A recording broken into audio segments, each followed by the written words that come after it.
A cupcake with bright frosting appears against a white background. It hops forward and gasps as it discovers 3 muffin pans that exactly look like braille cells. 7 more brightly colored cupcakes appear. At the whistled command of the original cupcake, hop into the various muffin holes to form the braille letters TBK. The muffin tins are replaced by the Blind Kitchen logo, green braille letters TBK on a white background. Fade to black. Hello, and welcome to the Blind Kitchen, where everyone gets a seat at the table. I'm your host, Deborah Erickson, and in this episode, we're going to talk about the egg ring.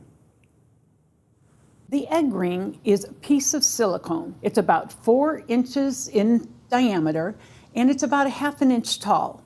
It has a stainless steel handle attached to it that when extended, it goes up about 2 inches into the air, and it is also topped with a little bit of silicone. Now, the reason this egg ring is so blind friendly is number one, when you're cooking eggs or pancake batter, it can be difficult to know where that liquid has gone to, and this egg ring helps make it shape into a predictable and consistent form. The second reason it's so blind friendly is because I don't have to look around to find out where the food is in the pan. If I can locate that handle, I know exactly where that food is going to be. And the third reason it's so blind friendly is because it keeps us safe. If I'm looking to find out where that egg or where that pancake or other piece of food that I've placed in here is, all I have to do is hover above the pan, locate the handle, and I'm 2 inches away from touching the pan or the hot food.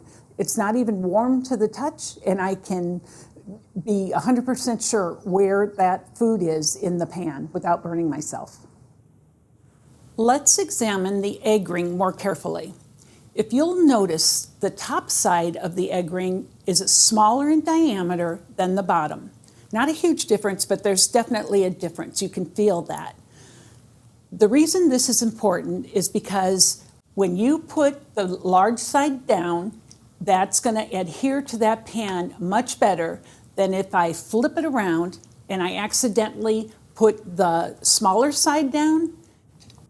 I could hear the handle hit the bottom mechanism of the handle hit the pan, which means there's a gap underneath there that makes it more likely for the pancake batter or the egg to be able to slide under and not come out in the predictable form that we're using the egg ring for. One more thing about the placement of the egg ring in the pan. I've now got it right side up. I have a frying pan in front of me, and the pan handle is at 3 o'clock. I want it to be there because I want it to be predictable. Now, whether I'm cooking 1 egg or 4 eggs, the following is true.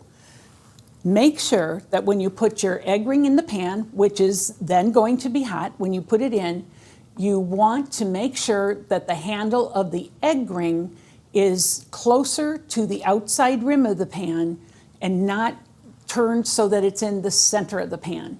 This way, I'll never have to hover over the center of the pan, which is always the hottest, and I'll be able to just come in from the side. I know I've oriented close to the pan handle, and I'll be more predictably able to find the egg ring in the pan by finding that handle. I know it's towards the outside and probably very close to 3 o'clock.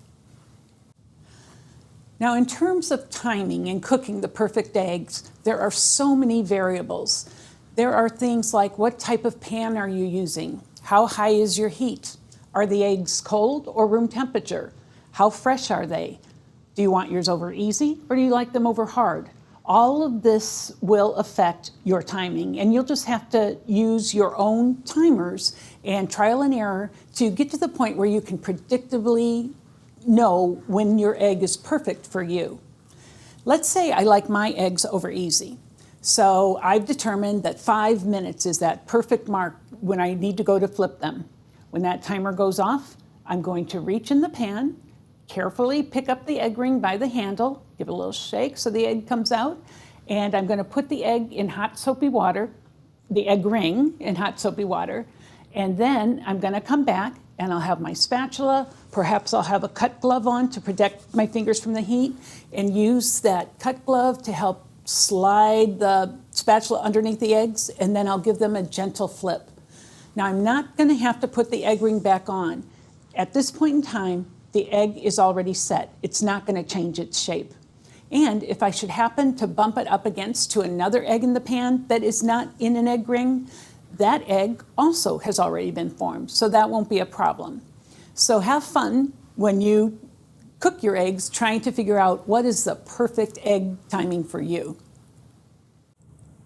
Caring for your egg ring is quite easy. It's made of food-grade silicone and stainless steel, so it can either be washed by hand or you can throw it in the dishwasher if you prefer. I'm going to move this pan out of the way so I can demonstrate this next step. I'm putting the egg ring down on the counter, and I'm also going to bend the handle so it folds flat.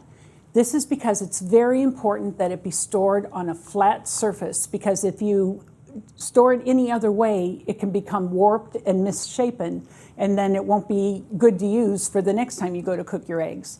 And that's the reason this handle is actually on the egg ring. It's so it can be stored on a flat surface. Thank you for visiting The Blind Kitchen, where every cook, regardless of their level of vision loss, can cook safely, confidently, independently, and attractively. I really hope that you'll enjoy your egg ring. And until next time, happy cooking. She smiles towards the camera, fade to black. The Blind Kitchen logo appears, fade to black. Neo Creative Productions logo appears. The logo fades to black.